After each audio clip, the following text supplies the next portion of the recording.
বিধ্বংসী আগুনে পুড়ে ছাই দুটি দোকান। উল্লেখ্য, গতকাল রাত অনুমান ১টা নাগাদ শান্তিরবাজার মহকুমার বোগাফা স্কুল সংলগ্ন এলাকায় নিত্যানন্দ ধর ও মুকুন্দ ধরের মিষ্টি দোকান বিধ্বংসী আগুনে পুড়ে ছাই। ঘটনার খবর পেয়ে দমকলের দুটি ইঞ্জিন ঘটনাস্থলে গিয়ে আগুন নিয়ন্ত্রণে আনেন। তারপরে উদ্ধার করা যায়নি কোনো রকম আসবাবপত্র। খবর পেয়ে ঘটনাস্থলে পৌঁছায় শান্তিরবাজার থানার পুলিশ। পুলিশের তদন্তে বেরিয়ে আসতে পারে আগুন লাগার আসল রহস্য। এই বিধ্বংসী আগুন নাশকতামূলক না অসতর্কতার জন্য।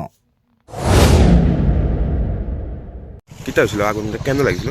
তো কেমনে লাগি তো এটা পুরোপুরি কইতে পারো না। রাত্রেবেলা তো মানে আমি একটার সময় খবর হয়েছি কেমনে লাগে পুরোপুরি এই দোকান কি দোকান ছিল এখানে? আসলে ভ্যারাইটিস এর মধ্যে পুরাটা ভ্যারাইটিস আছে যাবতীয় মানে ইলেকট্রিক মাল থেকে সব পুরো মালা পাওয়া যায় এখানে। কম্পিউটার জেরক্স মেরক্স নিয়ে আর এদের মিষ্টি দোকান এরও ভ্যারাইটিস আছে। জায়গাটা কোন জায়গায়? এটা ইস্ট বগাভা বেদান্ত পাড়া। আপনার নাম? নিত্যানন্দ ধর।